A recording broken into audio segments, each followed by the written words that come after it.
Good day, sir. My topic is all about introduction to information and communication technology. The quickening pace of evolution of technology is very evident in this era. It seems that it is progressing faster than ever. From year to year, the evolution of technology is one of staggering promise and opportunity as well as uncertainty. Basically, technology has been around before, and as long as there are people, information technology will be there also, because there were always ways of communicating through technology available at that point in time. The future may be unknown, but digital advancement continues to reshape our world in ways that encourage people to form new habits, find new ways to work together, and become better human beings. And in most cases, these changes translate into a range of opportunities and disruptions across every industry. Humans have always been quick to adapt technologies for better and faster communication. The history of ICT.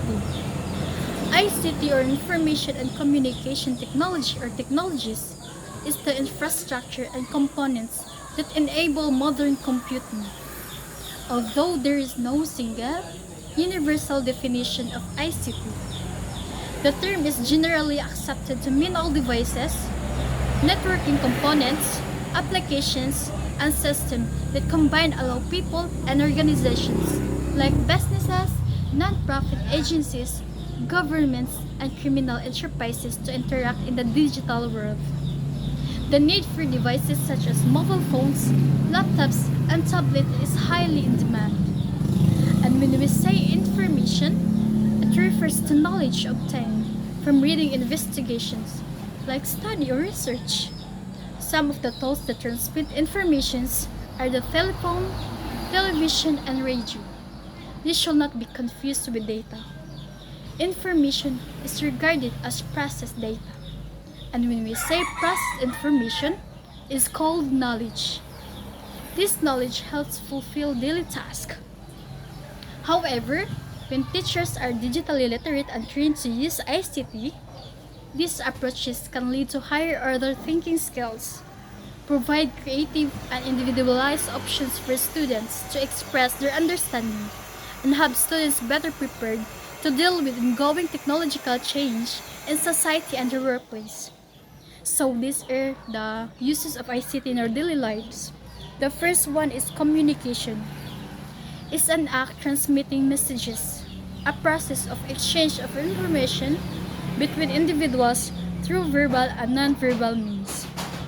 In prehistoric days, humans communicated through signs or symbols, as evidenced by cave paintings and drawings, rock art, stone carvings, and the like. Forms of communications have evolved. We all know that ICT take a major role for us by means of communicating. Way back in the past, our parents used to make a letter and send it via post email. But now, with the help of ICT, it is easier to communicate with our loved ones. We can use cellular phones that designed for communicating with other people even they are miles away, far from you. The second one is job opportunities. In the employment sector, ICT enables organizations to operate more efficiently. So employing staff with ICT skills is vital to the smooth running of any business. Being able to use ICT systems effectively allows employers more time to concentrate on areas of their job role that require soft skills. The third one is socializing. Social media has changed the world.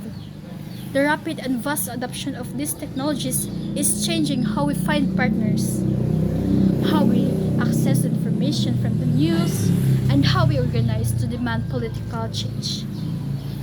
The internet and the social media provide young people with a range of benefits and opportunities to empower themselves in a variety of ways.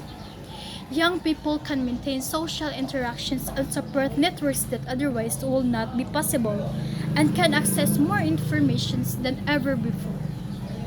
The communities and social interactions of young people from online can be invaluable for boosting and developing young people's self-confidence and social skills.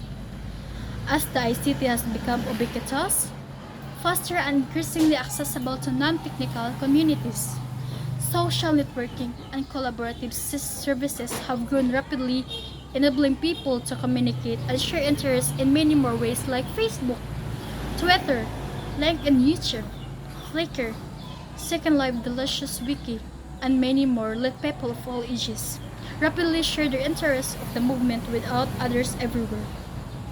But Facebook seems to be the leading one of where people communicate and share their opinion. Internet can be seen as the international networks of interconnections of computer. The main purpose for the institutions of internet are ways to informations, browsing, electronic mail, news group files transfer and access and use of other computer. Socializations can be seen as a process by which a child adopts a behavior to be an effective member of the society, which can only be achieved through learning of education. These are the positive impacts of information and communication technology.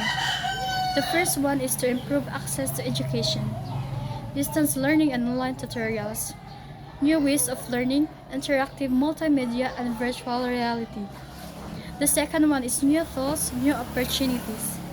ICT give access to new tools that did not previously exist. Digital cameras, photo editing, software and cumulative printers, screen magnifications or screen reading software enables partially sighted or blind people to work with ordinary text rather than braille. And these are the negative impacts of information and communication technology. The first one is to reduce physical activity. This can lead to health problems such as obesity, heart disease, and diabetes. And lastly, to reduce personal interaction. Most people need some form of social interaction in their daily lives, and if they do not get the chance to meet and talk with other people, they may feel isolated and unhappy. And that's all. Thank you.